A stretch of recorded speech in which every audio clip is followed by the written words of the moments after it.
जय गुरुजी, शुक्राना गुरुजी, अनंतम अनंतम शुक्राना गुरुजी। गुरुजी के चरणों में कोटि-कोटि प्रणाम और प्यारी संगत जी को जय गुरुजी। संगत जी वीडियो को लाइक कीजिए, चैनल को सब्सक्राइब कीजिए और बेल आइकन को प्रेस कर दीजिए ताकि लेटेस्ट वीडियोस की जानकारी आपको मिलती रहे। और संगत जी सत्संग को पूरा सुने, स्किप ना करें क्योंकि हमें नहीं पता होता हमें किस लाइन से गुरुजी ब्लेस कर दें या फिर किस लाइन से हमें हमारा आंसर मिल जाए। तो इसलिए संगत जी सत्संग को पूरा सुने और सत्संग को और संगत जी के साथ भी शेयर करें ताकि उन्हें भी गुरुजी की डिवाइन ब्लेसिंग्स मिल सके। और संगत जी अगर आप अपना सत्संग शेयर करना चाहते हैं तो डिस्क्रिप्शन में ईमेल आईडी और व्हाट्सएप नंबर दिया हुआ है। आप अपना सत्संग लिख के, टाइप करके या फिर ऑडियो रिकॉर्ड करके हमें भेज सकते हैं।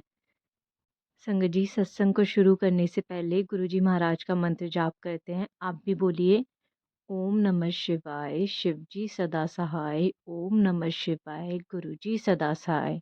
जय गुरुजी संगत जी। लोग वेलकम। मैं अपना सत्संग सबसे पहले ये सुनाना शुरू करूंगा कि हम गुरुजी से जुड़े कैसे। 2003 में मैं उस वक्त दिल्ली में रहता था, करोल बाग के पास मेरे अपार्टमेंट में, और हमने गुड़गांव में अपना नया मकान बनाया DLF फेज 3 में, और हम वहां शिफ्ट कर गए। मगर हम पार्टली शिफ्ट किए क्योंकि हमें ये लगता था कि पता नहीं वहां दिल नहीं लगेगा तो हम दिल्ली वापस आ जाएंगे। तो 50% मैं अपना लगेज दे के आया था और 50% मेरा वहीं रह गया था जो है। तो इसी सिलसिले में मैं अपने ब्रदर इन लॉ, जो कि मेरी मिसेस के ब्रदर हैं, कर्नल अमिताभ, उनको मिलने उनके घर के हम सुशांत लोग, और वहां ऐसे बातें चल रही थी तो उन्होंने मुझे कहा कि हमारे यहाँ एक गुरुजी हैं जो कि आप गुड़गांव के पास ही है उनका, तो एम्पायर स्टेट में, क्या आप उनके पास चलेंगे? मैंने उनको कहा देखो भाई, हम तो आर्य समाजी हैं, हम इन साधु संतों में किसी में ज्यादा विश्वास नहीं करते, मगर आप कह रहे हैं तो कुछ हम चलने में कोई हर्ज नहीं है, क्योंकि हमारी उस वक्त सारी चीजें, सारे बच्चे सेटल थे, सब कुछ था, हमें कुछ मांगना नहीं था गुरुजी से। हमने कहा हम चल पड़ेंगे। तो उन्होंने कहा जिस दिन मैं जाऊंगा तो फिर मैं आपको बता दूंगा, आप मेरे साथ चल पड़ना। हमने कहा भाई ठीक है।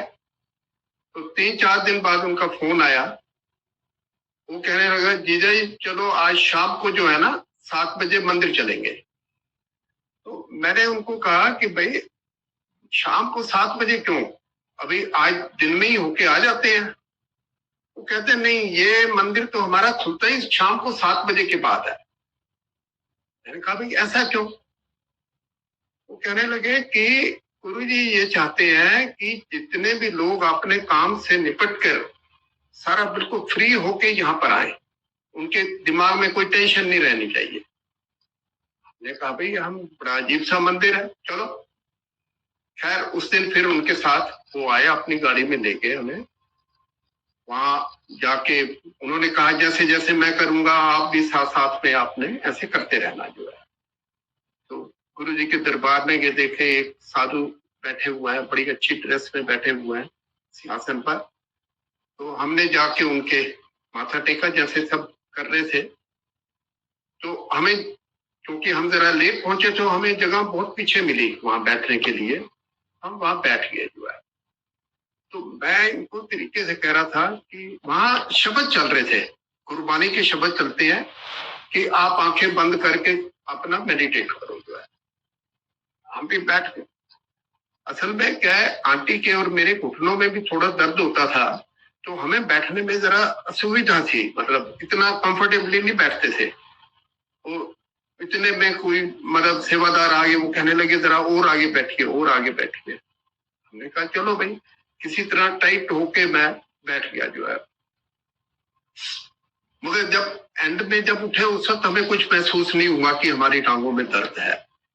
तो सबसे पहले चाय प्रसाद आया, चाय प्रसाद लिया आपने, फिर उसके बाद सुनते रहे। फिर मैंने इनको बोला कि कर्नल साहब ये मंदिर हम कब जाएंगे। मैंने सोचा कि भाई ये शायद इसके पीछे कोई मंदिर होगा, क्योंकि हम ये विश्वास रखते हैं वहां मूर्ति होगी, वहां पर कोई अपना पुजारी जी होंगे, घंटी बजाएंगे, प्रसाद चढ़ेगा, वैसे सब होगा जो है। वो कहने लगे नहीं यही मंदिर है। ये ऐसा कैसा, कहते आप अच्छा चुप रहो आप। मतलब वहां बोलना बिल्कुल मना, मैं तो ऐसे फिर भी कर थोड़ा थोड़ा ऐसे बोल रहा था उनको तरीके से, मगर वहां बोलने के लिए बिल्कुल कोई पिन ड्रॉप साइलेंस जो है। खैर जब सत्संग खत्म हुआ तो इतने में एक सेवादार आए, उन्होंने फटाफट वहां पर दरी बिछा दी, और जो वहां संगत में बैठे हुए थे लोग, उनको कहा कि आप दरी के दोनों तरफ बैठ जाओ। आप ऐसे टाट सा बिछा दिया, और फटाफट वो लंगर के लिए थालियां आ गई। एक प्लेट में 4 लोगों के लिए वो था, और उसमें ये नहीं कि भाई आपका कोई रिश्तेदार आपके सामने बैठेगा या आपका जान पहचान का कोई भी आपके साथ बैठ सकता है। हम खैर वहां लंगर लुंगर करके उसके बाद जो है हमने हाथ धो के, फिर मेरे कई क्वेश्चन थे मेरे इनसे पूछने के लिए। मैंने कहा ये ऐसा कैसा मंदिर है भाई जहाँ ऐसा मंदिर तो हमने कभी देखा ही नहीं। वो कहने लगे अभी आप देखते जाओ, आप एक बार जुड़ जाओ, यहाँ आना शुरू करो, और मैं इसकी गारंटी देता हूँ कि 6 महीने तक मैं आपको अपनी गाड़ी में लाऊंगा, अपनी गाड़ी में छोड़ूंगा।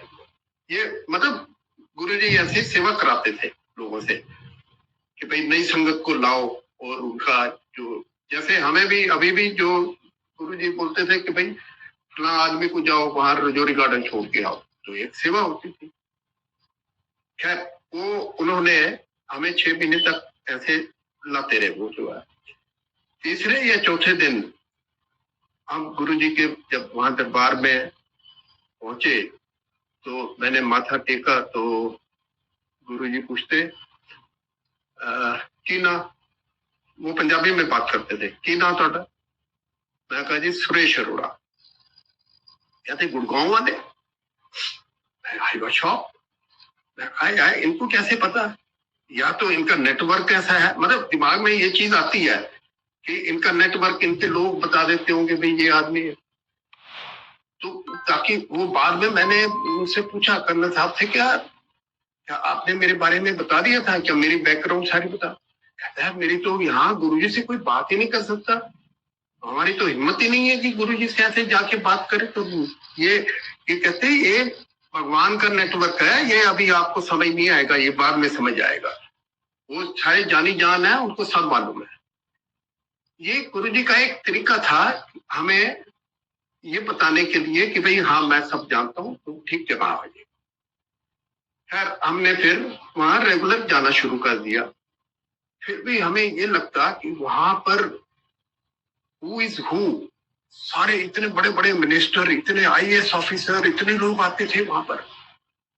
तो मैं इनसे ये कहता, अपनी आंटी से कहता कि भाई ये लगता है कि हमारे लिए जगह नहीं है, ये गुरुजी बड़े बड़े लोगों के गुरुजी हैं, हम लोगों की यहाँ कोई गिनती नहीं लगती। तो उस उलझन को भी हमारे जो है जो सेवादार थे उन्होंने कहा देखो ऐसा है कि यहाँ पर गुरुजी बड़े बड़े लोगों को इसलिए कि एक का कल्याण हो जाए वो 50 आदमियों का आगे कल्याण करेगा। हमारे मन में कई शंकाएं थी जो उन्होंने लोगों ने दूर की।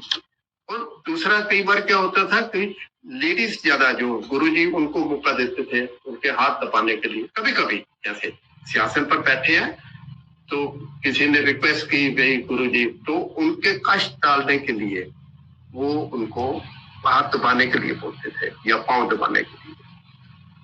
तो उसके लिए भी हम देखिए, हम पढ़े लिखे हैं, हम क्वेश्चन तो आएंगे कि भाई इनको क्यों ऐसी प्रायोरिटी मिलती है लेडीज को जो है। तो फिर उन्होंने बताया कि एक लेडीज ही ऐसी है जो घर की गृहिणी जो है वो अपने परिवार के बारे में सोचती है। आदमी लोग बड़े मतलबी होते हैं, वो कहेगा जी मेरा बिजनेस बढ़ जाए, मेरा मकान बन जाए, मेरा ये बन जाए, मगर जो लेडीज है वो खाली परिवार के लिए सोचती है और अपने लिए भी कुछ नहीं सोचती जो है। तो इसलिए गुरुजी का झुकाव इस तरफ होता था कि भाई इनका कल्याण हो तो पूरी फैमिली का कल्याण होगा। ऐसे कुछ क्वेश्चन थे हमारे, हम क्योंकि अभी तक हमने गुरुजी को ये एक्सेप्ट नहीं किया था कि ये ईश्वर है, तो नहीं गए थे हम कैसे मान लें कि भाई ये ईश्वर है। तो मगर उनके भी अपने तरीके थे, वो एहसास करवा देते थे आपको जो है। ऐसे कई दिन तक हमारा मतलब ये चलता रहा। फिर एक सत्संग था क्लियर फॉर्म में, खेर फॉर्म, जो कि खाली फौजियों के लिए गुरुजी ने रखा था, क्योंकि फौजियों से बहुत प्यार था, फौजियों में बड़ी संगत उनके साथ जुड़ी हुई थी जो है। तो कर्नल साहब कहने लगे कि आप भी चलो। मैंने कहा भाई हमारे लिए तो कोई न्योता नहीं है। कहते नहीं, आप हमारी फैमिली के मेंबर हो तो आप भी साथ चलो। वो दिन के टाइम था, मतलब 12 बजे से लेके कोई 2:30-3 बजे तक 2 घंटे का होता था सत्संग, कि भाई 2:30 बजे तक सब फ्री हो जाएंगे जो है। मैंने कहा भाई मैं चल पड़ूंगा, मगर मेरी किसी एक चीफ इंजीनियर से बहुत जरूरी मीटिंग है, इसकी हरियाणा के चीफ इंजीनियर से किसी काम के बारे में, बड़ी मुश्किल से अपॉइंटमेंट मिली है, तो मैंने 3 बजे उनके पास पहुंचना है। वो कहने लगे चलो तो सही, आप वहां दर्शन, अगर आपको नहीं ठीक लगेगा आप उठ के आ जाना। वहां फिर मेरे साथ यही हुआ कि मैं जब गुरु जी के चरण छूने गया, गुरु जी की उनकी महिमा ऐसी थी, जब वो आए तो ऐसे लोगों ने गुलाब के फूल बिछाए, ऐसे लग ही नहीं रहा था कि वो वॉक कर रहे हैं, ऐसे लग रहा था कि जैसे वो उनके पांव टच ही नहीं कर रहे जो है। हम भी नतमस्तक हो गए और हमने गुरु जी को प्रणाम किया, और फिर उठ के जब वो अपने सिंहासन पर बैठ के, फिर लोग उठ के उनके चरण छूने के लिए गए, सारे लाइन लग गए जोड़ के। जब मेरा नंबर आया तो वो गुरु जी ने की चाहिए, मैं कहा जी गुरु जी आपका आशीर्वाद चाहिए।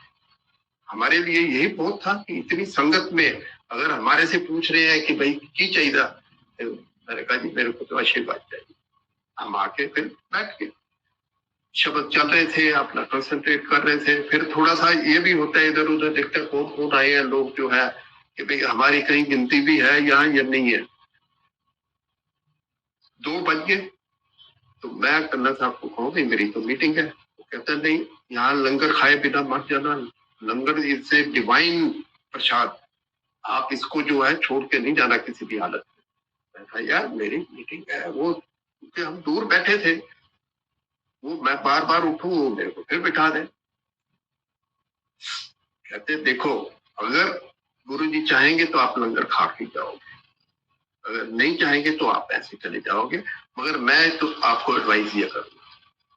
मैं बड़ा बेचैन हो रहा था कि भाई मेरी इतनी जरूरी मीटिंग है। मैंने इनको कहा कि मैं अपनी गाड़ी में चला जाता हूँ, आप मेरी आंटी को घर छोड़ देना। कहने लगे अभी बैठो तो सही। और इतने में क्या हुआ कि कोई 2:45 बजे मेरे को फोन आया, एक ऐसे वाइब्रेशन हुई, तो मैंने ऐसे उठा के किसी के सामने बात नहीं की। ये बड़ा सत्संग था तो इसमें थोड़ी सी लिबर्टी मिल जाती थी। मैंने ऐसे झुक के कान में लगा के, वो कहने लगे जी मैं चीफ इंजीनियर का पीए बोल रहा हूँ कि आज की मीटिंग जो है पोस्टपोन कर दीजिए। देख मेरे चेहरे पर मतलब एकदम से बिल्कुल ही ऐसा चमक आ गई एकदम। मैं कहा अब मैं केयर फ्री हूँ, अब मुझे कोई चिंता नहीं है। तो इन्होंने ऐसे पीछे मुड़ के देखा, तो अगर आपको जाना है, मैं कहा नहीं भाई गुरुजी ने इंतजाम कर दिया है। मतलब जिसको आप विश्वास हो जाता है ना, उसको ये लगता है कि जो जितने भी काम ये हमारे हो रहे हैं ये सब गुरु जी करा रहे हैं।